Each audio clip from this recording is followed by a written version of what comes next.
네, 오늘 처음 선보이는 코너입니다. 민과 함께 매월 마지막 금요일 월간으로 찾아뵙겠습니다. 깊이 있고 품격 있는 정치 토크, 정치 컨설팅 민의 박성민 대표와 함께 하겠습니다. 안녕하십니까? 네, 예. 민과 함께 코너명은 마음에 드십니까? 네. 저 음악은 좋은데. 님과 함께 틀라 그랬었죠. 아니에요. 이게 좋은 음악 드셨네. 예, 아니에요. 그렇게 올드하지 않습니다, 저희가. 예. 하여튼 이름에 걸맞게. 예. 활약을 기대하겠습니다. 예. 총선 지금 한 10개월 남았는데 오늘 관전 포인트 중심으로 바로 앞전에는 이준석 전 대표하고 홍익표 의원이 이제 여야 정부 윤석열 정부 혁신에 관해서 말했는데 이것도 10개월 남았는데 이 총선도 어떻게 보면 누가 더 혁신할 수 있을까? 누가 덜 망가질 수 있을까? 뭐 어떻게 보세요? 관전 포인트가 10개월 남았기 때문에 예. 우리 총선 전망은 내년에 가야 그렇겠죠. 우리가 전망을 조금 해볼 수 있을 것 같고 지금 시점에서는 이제 세 가지가 이제 관전 포인트로 보입니다. 세 가지. 일단은 첫째는 김기현 국민의힘 대표, 이재명 민주당 대표 체제가 유지될 거냐. 현 체제가 유지될 거냐 여야가. 이게 이제 제일 중요한 것 같고 예. 두 번째는 양당이 지금 구심력보다 원심력이 지금 둘 다 이제 있는데 예.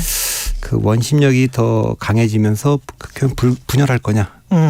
이게 이거고 세 번째는 그 결과 경쟁력 있는 제3당이 나올 거냐.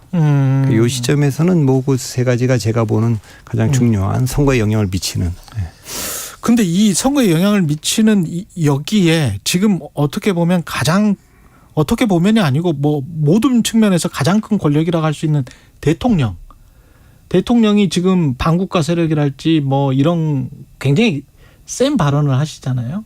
이런 것들이 총선에 미칠 영향 같은 건 없을까요? 그러니까 대통령의 어떤 통치 스타일이?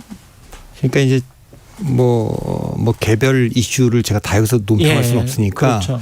종합적으로 어쨌든 지금 대통령의 긍부정 평가를 우리가 볼 수밖에 없지 않습니까? 예. 그러니까 선거에 영향을 미치는 지표는 세 가지인데 정당 지지도나 이런 거는 상대적으로 별로 중요하지 않고 가장 중요한 거는 대통령 국정운영 평가, 긍부정 평가가 제일 중요한 거고 두 번째는 이제 언론사 여론조사 기관마다 좀 다르게 물어보긴 하지만 그렇죠.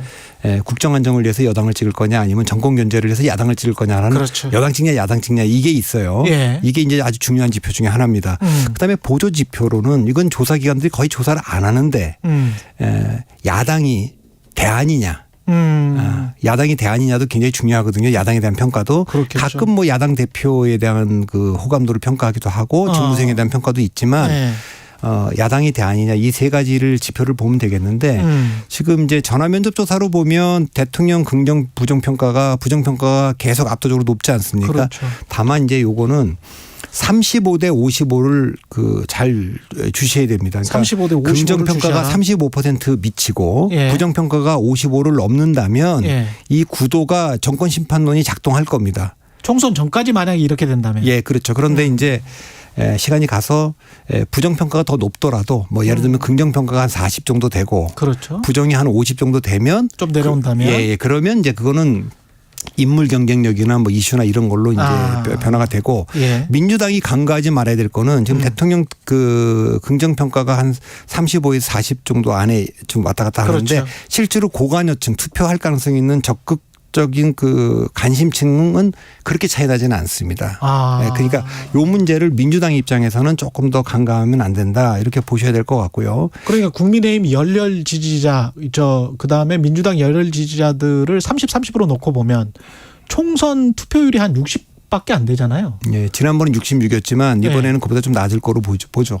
그러면 사실은 열혈 지지자라면 꼭 투표할 분들이기 때문에 그분들만 주로 투표하고 중도층은 별로 투표하지 않게 되면 우리가 알 수가 없지만 대통령 투표율보다는 대개 한 15% 정도는 투표율이 낮아지니까 그렇죠. 아무래도 적극 저기 고관여층 외에 저관여층은 투표장으로부터 이탈할 가능성이 있죠. 대통령 선거와 총선을 비교해 보면 근데 지난번 총선은 66%까지 갔거든요. 예. 뭐 국회의원 총선으로는 최근에 굉장히 높았던 투표율인데 예. 이번에는 뭐 그렇게까지 될 거냐 이렇게 보는 거죠. 아까 그 질문을 돌아가면 예. 어쨌든 윤 대통령이 이제 집권 2년을 하고서 선거를 치르는 거 아닙니까? 그래서 대통령 이름으로 치르겠다. 그렇죠. 중간평가다. 이렇게 얘기를 하고 있는데 그거는 적어도 대통령 긍정평가가 한 40%에는 도달해야 될 겁니다. 만약 그렇게 안 되면 이 과거에 대한 평가, 지난 2년에 대한 평가보다도 미래. 그러니까 그렇게 되면 뭐 이제 차기 주자들을 대거 내세워서 치를 수도 있기 때문에 현 시점에서는 좀 더 지켜봐야 됩니다만, 이제 아까 이제 민주당이 그 유념해야 될 걸 짚었다면 국민의힘과 윤석열 대통령이 유념해야 될 거는 외교적 퍼포먼스를 계속 지금 하고 있어요. 한미 정상회담도 그렇죠. 하고. 그렇게 해서 뭐 한미동맹 70주년을 맞아서 큰 행사도 하고 이렇게 했는데도 지지율이 이렇게 40%를 못 넘어간다. 예. 그러면 이건 뭔가 좀 이렇게 이상하다 이렇게 느껴야 될 겁니다. 그거는 제가 뭐 여러 번 방송에서도 글로서도 얘기를 했지만 윤 대통령을 지지했던 분들 중에는 두 부류가 있지 않습니까? 흔쾌히 찍은 분도 있고 마지못해 찍은 분도 있죠. 예. 흔쾌히 찍었든 마지못해 찍었든 그게 찍었던 분들은 문재인 정부와 다른 윤석열 정부를 원한 겁니다. 문재인 대통령과 다른 윤석열 대통령을 원한 거죠. 그렇겠죠. 다르다는 건 두 가지인데 하나는 정책. 문재인 대통령과 문재인 정부가 했던 정책을 다 뒤집어라. 이건 지금 그렇게 하고 있지 않습니까? 뭐 외교, 안보, 경제, 뭐 부동산, 재정 모든 걸 다 그렇게 하고 있는데 그러니까 흔쾌히 찍었던 분들은 만족할 거예요. 그래서 한 35% 나오는 거고 예. 그 이탈했던 그 중도층이라든가 이런 분들은 그 정책뿐만 아니라 정책 태도도 좀 다르게 했으면 좋겠다. 좀 잘못한 게 있으면 잘못한 게 있으면 좀 인정도 하고 또 책임도 지고 사과도 하고 또 인사 문제도 조금 더 국민들이 신망 있는 분들 하고 이렇게 이걸 바라고 있는데 이제 그런 점에 아쉬움이 있기 때문에 그러니까 지금까지는 이제 흔쾌히 지지하는 분들하고 좀 다른 태도를 보입니다. 그러나 이게 또 선거가 다가오면 조금씩 다 움직일 겁니다. 그러니까 지금은 대통령에 대한 평가가 우선하는 시간이거든요. 그러니까 그거에 대해서 좀 엄격하게 보고 있지만 민주당이 지금 이재명 대표나 민주당이 또 놓치지 않아야 될 거는 이게 자칫하면 이제 선거가 총선이 다가오면 그동안 180석을 가지고 지금은 이제 그보다 안 되면 180석 지난 총선 때 만들어 줬는데 그걸로 뭘 했느냐 도대체. 이래서 또 야당 심판론이 작동할 수도 있기 때문에 2020년이 그랬거든요. 그렇군요. 2020년이 이제 탄핵의 강을 못 넘는 바람에 한교안 대표 체제 때문에 그래서 야당 심판론이 작동하는 바람에 민주당이 180석이나 하지 않았습니까? 그러니까 지금 시점에서는 모든 정치 세력이 모든 정당이 기회 요인과 위험 요인을 다 안고 있는 시기니까 앞으로 어떻게 하느냐에 따라 좀 달려 있다고 봅니다. 예, 대통령 국정 지지도와 관련해서 그 변수와 관련해서 좀 설명을 해 주셨고요. 아까 모두에 이제 설명하시려고 했던 것들은 김기현, 이재명 대표 체제가 유지될까 여부 그 변수를 말씀하셨는데 그것부터 좀 설명을 해 주십시오. 글쎄 뭐 이제 그 민주당은 복잡한데 거기 뭐 친명도 있고 반명도 있고 비명도 있지 않겠습니까? 이제 친명이 예상하는 시나리오는 원하는 시나리오는 세 가지일 겁니다. 1번 무조건 이재명 대표 체제로 치른다 총선은. 두 번째는 그게 잘 안 된다면 어렵다면 친명 비대위로 좀 전환할 수는 있다. 그것도 안 된다면 뭐 분당도 불사한다 뭐 이런 거 아니겠습니까? 근데 이제 반명 입장에서는 뭐 이재명 대표 체제로 치른다 이건 없을 겁니다. 친명 비대위도 머릿속에 없을 거예요. 그럼 모두가 동의하는 비대위로 간다. 그거는 뭐 있을 겁니다. 근데 만일에 이걸 거부한다면 이재명 대표 체제를 선제적으로 붕괴시킨다. 뭐 이런 것도 있을 겁니다. 그것도 안 된다면 뭐 탈당할 수밖에 없다. 이렇게 돼 있을 거고 문재인계로 얘기되는 이제 뭐 비명계는 문재인계가 비명계라고. 아니 뭐 그 꼭 일치하는 건 아니겠습니다만 그분들은 어쨌든 문재인 친문이라고 하는 분들이 많이 포함되어 있을 것으로 보이는 비명계는 분열은 안 된다. 우리가 분열하면 다 죽는다. 그러니까 하나로 치러야 되고 하나를 치르려면 이재명 대표 체제로는 좀 안 되겠다. 그러니까 좀 비대위로 좀 가보자. 뭐 이런 걸 겁니다. 그러니까 교집합이 비대위일 텐데. 그럼 아까 말씀하신 모두가 동의하는 비대위가 가능합니까? 저는 그게 솔직히 말해서 그렇게 쉽지 않아 보입니다. 그래서 제가 계속 이 방송에서도 얘기했는데 이재명 대표 체제로 똘똘 뭉쳐서 반명 비명도 야 우리가 윤석열 정부에 맞서서 싸우려면 이재명 대표 체제로 가는 수밖에 없다. 그냥 이대로 가자. 이럴 가능성이 한 5%. 제가 5%라고 얘기하는 건 네. 5%라는 뜻이 아니라 느낌. 가능성이 극히 낮다. 극히 이런 낮다. 뜻이. 예, 그다음에 결국 그 이재명 대표 체제가 붕괴하고 비대위로 갈 가능성이 35%. 35%라는 얘기는 제법 있다. 이런 제법 뜻입니다. 있다. 나머지 60%는 가장 가능성이 크다 이거 아닙니까? 그거는 이재명 대표 체제, 이재명 대표가 지금까지 쭉 해온 행보를 보면 절대 물러날 리가 없고 반명도 그러면 꾹 참고 여기서 치르자 이러지 않고 다른 생각을 할 가능성이 크기 때문에 분열할 가능성이 있다. 분열은 분당? 그렇죠. 분당이죠. 그리고 민주당의 역사를 보면 민주당은 이 그 분열적 요소가 많아서 분당을 자주 했습니다. 95년도에도 지방선거에서 승리한 정당이 민주당이 승리했는데 새정치국민회의가 창당되면서 분열했지 않습니까? 국민회의와 민주당으로. 2003년에도 노무현 대통령으로 만든 그렇죠. 민주당을 두고 또 열린우리당이 창당되지 않았습니까? 뭐 그 뒤에는 뭐 수도 없이 많이 분열을 했고 그러니까 그거는 이제 민주당이 갖고 있는 근본적인 구성상의 문제입니다. 그러니까 이 당을 민주당은 호남의 뿌리를 두고 김대중 정신을 계승하는 당이다. 이런 아주 전통적인 측면이 또 하나 있고. 그런 지지층. 노무현 문재인처럼 민주당의 그 사실 그 호남도 기득권이기 때문에 원래 이제 PK나 영남의 그 민주화 세력이 주도하는 정당이 돼야 된다. 이렇게 생각하는 분들도 있고 이재명 대표는 또 거기서 TK 아닙니까? 그러니까 그래서 이런 복잡한 그 주도권 다툼이 좀 있기 때문에 그것이 잘 그 리더십 속에서 강한 리더십이 있어서 카리스마 있는 리더십이 있어서 그걸 통제하면 잘 가는데 이게 리더십이 약해질 때는 구심력보다는 원심력이 작동하면서 분열한 역사가 많기 때문에 저는 낙관하기는 좀 어렵다고 봅니다. 낙관하기는 어렵다. 김기현 체제는 어떻습니까? 김기현 대표 체제는 뭐 지난 전당대회 때도 존재감 없는 당대표 뽑는다고 하고 실제 지금 그렇게 죄송한 얘기입니다만 당대표나 최고위원회가 지금 잘 안 보이고 있지 않습니까? 이제 그렇게 가고 있는데 내부 동력은 없을 겁니다. 이 그 김기현 대표 체제의 변화가 온다면 그럼 민주당으로부터 올 거라고 저는 봅니다. 민주당 대표 체제가 만일에 이재명 대표 체제가 계속 유지되면서 총선을 치른다. 그러면 저는 김기현 대표 체제로 치를 가능성이 꽤 높다고 보지만 민주당이 어떤 식으로든 비대위로 전환한다면 그때 국민의힘이 그대로 치를 수 있겠습니까? 예를 들면 비대위 전환하는데 그게 진짜 모두가 동의하는 비대위다. 그렇게 되면은 그거는 뭐 굉장한 정도의 그 혁신을 하고 올 텐데. 그런 힘과 파워를 어떻게 대적할 그거는 것이냐. 김기현 대표 체제로는 어렵다는 판단을 하겠죠. 그러니까 김기현 대표 체제의 그 운명은 이재명 대표한테 연동되어 있는 것으로 저는 보고 있습니다. 선후 관계가 이쪽 그 김기현 대표 체제가 혁신을 하거나 아니면 비대위로 가거나 그런 게 먼저입니까? 아니면은 민주당 쪽이 분열하거나 아니면 비대위로 가거나 그냥 고수하거나 이게 먼저입니까? 그러니까 만일에 지난 전당대회에서 예컨대 김기현 대표가 아니고 안철수 대표가 됐다. 그러면 민주당도 더 큰 동력이 됐겠죠. 외부로부터 동력이 와서 야 이거 봐라 지금 뭐 저기 국민의힘이 승리하려고 지금 이렇게 선택해서 오는데 우리가 지금 사법 리스크 안고 있는 당대표로 되겠냐. 이랬으면 이 안에서도 비대위 전환 논의가 훨씬 빨라졌을 겁니다. 그러니까 지금은 그제 그 지나갔지 않습니까? 이제 반대가 됐죠. 국민의힘의 내부 동력이 없기 때문에 이 동력이 민주당의 비대위 전환이 온다면 그런다면 이제 국민의힘도 변화가 오겠죠. 이제 그렇게 바뀌었죠. 지난 전당대회 전이었다면 전당대회에서 만일에 국민의힘이 먼저 변했다면 혁신을 선택했다면 민주당도 뭐 뒤따라갈 수밖에 없고 정치란 게 그런 거 아니겠습니까? 결국 그러면 아까 한 65% 그런 말로 60% 그런 말로 아마도 분당의 가능성이 높을 것 같다. 민주당은 그렇게 이제 예측을 하셨는데 그 말로 유추해 보면 민주당도 분당하면 국민의힘도 분당할 가능성이 있습니까? 높습니까?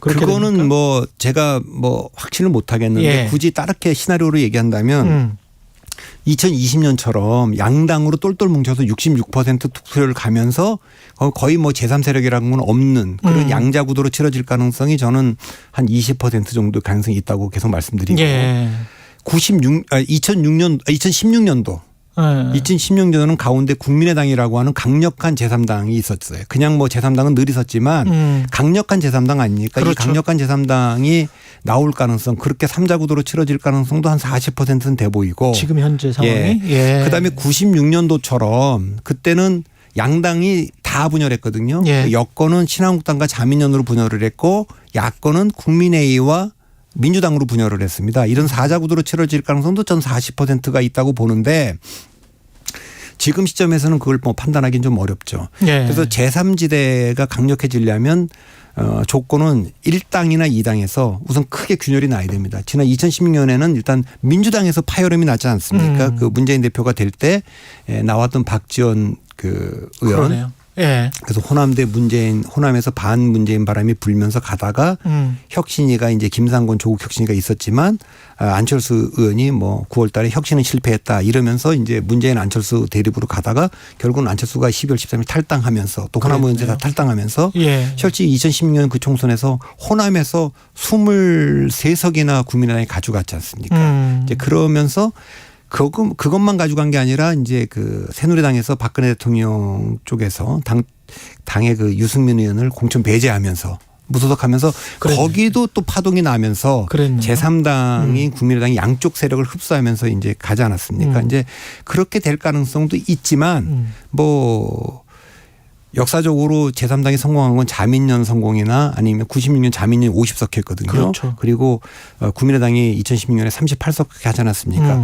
뭐 대선 주자급이 있어야 되고 양당이 동시에 균열을 해야 되고 뭐 이런 것들 다 만족해야 되기 때문에 지금 시점에서 판단하기는 어렵지만 그러나 이제 그 가능성은 지금 민주당이 우선 지금 좀 불안정한 상황에 있거든요. 제가 보기에는. 그래서 조금 더 지켜봐야 될. 그러면 그 제3당을 우리가 어떻게 그 이해를 해야 될까요? 가령 지금 금태섭, 양양자 이런 어떤 제3당을 말씀을 하시는 건지 또는 민주당이 분당이 되면 또는 뭐 거기에 영향을 받아서 국민의힘의 일부 세력이 분당이 되면 또는 그들이 합종 연행을 하면 그 어떤 제3당을 말씀하시는 건지. 그러니까 지금 만들어지는 그 뭐 금태섭, 양양자 이분들이 당 만든다고 하는 거를 말하는 건 아니고요. 뭐 그분들도 합의할 수 있을지 모르겠습니다만 결국은 그 1당이나 2당에서 굉장히 큰 파열음이 나면서 큰 그 균열이 올 때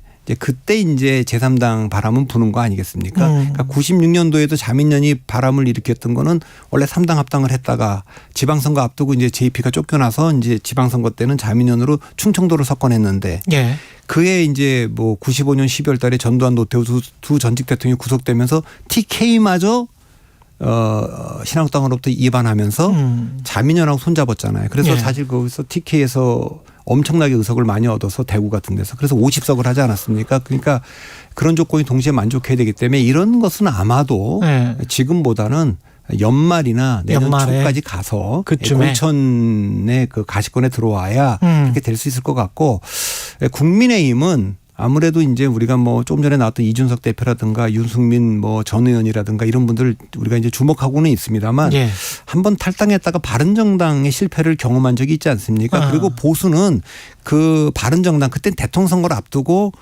뭐 김무성 의원 같은 경우는 이제 반기문 전 유엔 사무총장을 옹립하려고 만들었고 그런 이해관계가 있었기 때문에 좀 실패를 했기 때문에 보수발 뭐 독자 신당은 좀 쉽지 않을 것 같고 안철수 의원도 여러 번의 실험을 거치다가 지금 이제 보수에 안착한 상황이기 때문에 또 움직이기가 어렵지 않습니까? 그래서 그렇게 의미 있는 그 제3당은 역시 민주당의 이 파열음이 어떻게 날 거냐.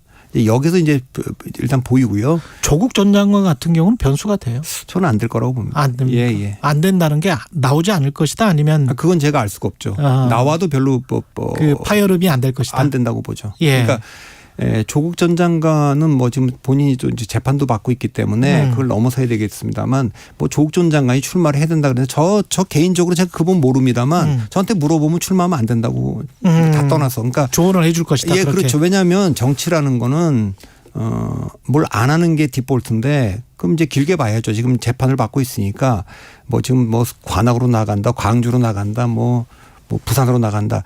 그런데 부산으로 나간다는 거는 조국 전 장관이 상처를 이미지 타격을 입기 전에 차세대 주자로서 나는 부산 출신이니까 거길 지역적 기반으로 갖는다고 할 때나 거론해 볼 수 있는 거죠. 거기 가면 뭐 어렵겠죠. 광주도 마찬가지고 신당을 만든다 그러는데 저는 뭐 그건 어렵다고 봅니다. 그러니까 이렇게 상처 받은 분들이 공천에 탈락하는 분들이 많이 합류할 수는 있어요. 근데 그렇게 되면 그거는 제3당이 아니라 2000년에 기억하실지 모르지만 한나라당으로부터 이탈해 갖고 만들어지는 민국당이라는 당이 있습니다. 민국당이라는 당이 있는데 그거 뭐 쟁쟁한 분들이 있죠. 이기택도 있고 김윤환도 있고 이승도 있고 뭐 다 있는데 그거 안 됐지 않습니까? 그러니까 그 제3당이라는 게 명분이 없으면 되게 어려운데 뭐 저는 뭐 조국 전 간에 그 개인적 출마를 해도 저는 뭐 어려울 거라고 보기 때문에 그렇죠. 그 큰 변수는 안 될 거라고 봅니다. 다른 뭐 만약에 검사들을 지금 루머대로 검사들을 많이 공천한다. 그래서 기존의 국회의원들이 많이 좀 탈락한다. 뭐 이런 것들이 영향을 혹시 미칠까요? 공천 파동 같은 것? 그거는 뭐 공천 파동은 늘 있었기 때문에 뭐 그건 있을 겁니다만 지금 법조인들을 다 합치면은 한 15%쯤 될 겁니다. 지금 국회의원들 중에 그 중에서 정체성이 이제 뭐 예를 들면은 뭐 홍준표다 뭐 또 원희룡이다 권영세 이런 검사 출신이긴 하지만 검사로 근무했던 시간보다 정치인으로 근무했던 시간이 더 많으면 이 사람들은 정치인으로 분류하는 게 맞아요. 이제 그렇게 보는 게 맞고 옛날에 군인들이 정치하던 시절에는 육사 출신들이 많았거든요. 네. 그 다음에는 운동권 출신들이 압도적으로 많았어요. 근데 그 두 세력이 다 지금 무너지고 나서는 법조인들이 들어오는 건 자연스러운데 그래서 뭐 검사가 됐든 판사 출신이 됐든 뭐 또 뭐 변호사가 됐든 전 공천하는 건 있을 수 있다고 봅니다. 법을 다루는 게 입법기관이니까. 다만 지금 기술의 시대니까 과학기술이나 경제를 좀 이해하는 분들도 한 10%좀 들어왔으면 좋겠고 기업인이나 뭐 이런 분들 기술자. 네. 그다음에 외교안보가 너무 중요하지 않습니까? 그렇죠. 외교안보 전문가들이 한 10%좀 들어와 있는 상황이라면 뭐 그 속에서 법조인들이 한 20% 차지하는 거는 전 나쁘지 않다고 봅니다. 이 균형이 깨져 있는 게 좀 문제라고 저는 보기 때문에 네. 그거 뭐 한다면 해도 되는데 국민의힘은 별로 공천 파동이 나질 않을 겁니다. 왜냐하면 지난번에 너무 졌거든요. 그래서 수도권이 텅텅 비어 있습니다 지금. 그래서 줄 것 많다. 너무 룸이 지금 비어 있기 때문에 그거는 없고 민주당이 지난번에 너무 압승을 해서 수도권에서만 100석을 넘게 이기지 않았습니까? 이제 거기가 문제입니다 지금. 그렇군요. 그리고 또 지방선거 때도 많이 졌기 때문에 경쟁력 있는 분들이 지금 자치단체장 하다 나와 있는 분들도 많고 더군다나 민주당은 여당이라면 뭐 대통령실이라든가 아니면 뭐 입각이라든가 공기업이라든가 이런 데 빼줄 수 있는데 갈 데도 없어요. 그래서 그 공천 때문에 압력을 받는 건 지금 내부의 그 균열도 민주당이 더 있지만 그 경쟁률이죠. 그 경쟁률도 치열한데 민주당이지 지금 자꾸만 국민의힘의 검사 공천 때문에 공천 파동 난다 뭐 그런데 저는 거긴 조정 다 될 거라고 봅니다. 공공기관장이나 안 되면 그쪽으로 빼줄 수도 그렇죠. 있는 자리가 있으니까 집권 여당이니까. 근데 외연 확장을 위해서 가령 뭐 천하용인이랄지 이준석 전 대표랄지 적극적으로 나중에 이렇게 좀 끌어들이고 그럴 가능성은 어떻게 보세요? 그것도 국민의힘은? 뭐 제가 알 수가 없죠. 이제 그런 거 못 맞추는 걸로 유명해서 제가 뭐 정치권 펠레인데 다만 제가 이런 얘기하죠. 이준석 대표는 또 천하용인은 지난번에 SM 사태 같은 때를 보면 그런 뭐 카카오 연합과 하이브 연합이 싸우는 도중에 중간에 뭐 온라인 같은 그 행동주의 펀드들이 있지 않습니까? 그렇죠, 그런 펀드들은 어쨌든 그 주주 중심에 뭐 이렇게 뭐 경영을 해야 된다 이렇게 하는 거 아닙니까? 그렇죠. 뭐 실제로 명분은 적어도 그러니까 혁신을 외치는 이제 소장파들은 그런 역할을 하는 거죠. 뭐 이준석 대표나 천하용인은 그런 역할을 하는 거 아니겠습니까? 그렇죠. 자 그러면 전 이준석 대표도 다른 뭐 얘기 뭐 많이들 나오지만 본인이 공언한 대로 그냥 상계동 나가겠다 그럼 상계동 나가는 게 맞다고 보고 당도 이준석 전 대표가 전직 당대표인데 당연히 공천 줘야죠. 주는 게 맞고 천하용인도 지금 뭐 사람이 없어갖고 지금 누구 내보낼까 고민하는데 뭐 그런 분들도 줘야죠. 이렇게 쭉 듣다 보면 결국은 제3세력의 파괴력이 그렇게 클 것 같지는 않다고 판단하시는. 지금 예측할 수 없어요. 지금 예측할 수 없다. 지금 우리 선거가 이 시점에서 예측된 적이 없기 때문에 그거는 뭐 내년에 2020년에는 1월달, 2월달까지도 민주당은 전망이 좋지 않았어요. 그때는 저 미래한국당이랑 우리는 위상정당 한다고 얘기하고 그것도 만들 수 없는 상황 명분이 없어 못 만든다고 할 때는 미래통합당보다도 전망이 좋지 않았어요. 그런데 이제 그 한교안 대표가 공천 과정에서 탄핵의 강을 그때 이제 확 넘지 못하고 심지어는 보수 유튜버들을 국회로 이제 뭐 난입하기도 하고 막 이러는 것 때문에 중도 보수층이 이게 아직 미래통합당이 탄핵의 강을 완전히 못 넘었구나 이래 갖고 이제 그 마지막으로 한 번 더 심판을 하느라고 그렇게 된 것이지 그렇기 때문에 저는 뭐 이번 선거도 내년도 가서 내년 1월 달 가서나 이제 뭐 구도가 잡히지 그 전엔 잡히지 않을 거기 때문에 제3당이 얼마나 파워가 있을 거냐를 지금 얘기하기 좀 어렵다고 봅니다. 1분도 안 남았는데 마지막 궁금한 거. 윤석열, 이재명을 제외한다면 총선에 영향력을 미칠 키 플레이어는 그러면 누굴까요? 윤석열, 이재명을 제외한다면 뭐 없습니까 지금은? 예, 지금은 뭐 없습니까? 안 보입니까? 예, 지금은 안 보이고 그거는 그 인물이 만들어내는 게 아니고 상황이 만들어내는 거기 때문에 예. 이거는 뭐 1월 달, 2월 달 가서 봐야 될 것 같습니다. 혹시 전임 대통령이 어떤 영향력을 끼칠 가능성 저는 크게 보지 않습니다. 크게 보지 않습니다. 뭐 박근혜 대통령 측근들은 이제 대구 경북 지역에서 일부 명예회복을 하려고 나오는 분들이 있고 개인적인 그 계기를 그렇죠. 돌파 가능할 수가 있고 네. 문재인 대통령은 계속 그 뭐 전원에 의하면 뭔가 좀 움직이고 싶은 마음이 좀 있기 때문에 예. 오히려 그건 주목하고 있는데 그건 자칫하면 이제 민주당이 여러 복잡한 상황이 지금 엉켜 아까 지금 있어서 말씀하신 거. 분열적 요소에 아까 문재인, 조국 뭐 이런 분들 이낙연 대표도 기억하고 했기 때문에 예. 그런 건 좀 있을지 모르겠습니다. 예, 여기까지 듣겠습니다. 아까 대통령 지지율 관련해서 가장 최근에 한국갤럽 여론조사 기준으로 말씀드리면요. 한국갤럽이 자체 조사한 결과 20일부터 22일까지 윤석열 대통령 직무수행 긍정평가 36, 부정평가 57%고요. 자세한 내용은 중앙선거 여론조사심의 홈페이지 참조하시면 되고 오늘 오전 8시 40분 제주 지역에 호우경보 발효됐습니다. 안전에 유의하시고요. 커피 쿠폰 당첨자는 홈페이지에서 확인하시기 바랍니다. 지금까지 정치 컨설팅 민의 대표 박성민 대표였습니다. 고맙습니다. 예, 감사합니다. 예, 최경영의 최강시사였습니다. 고맙습니다.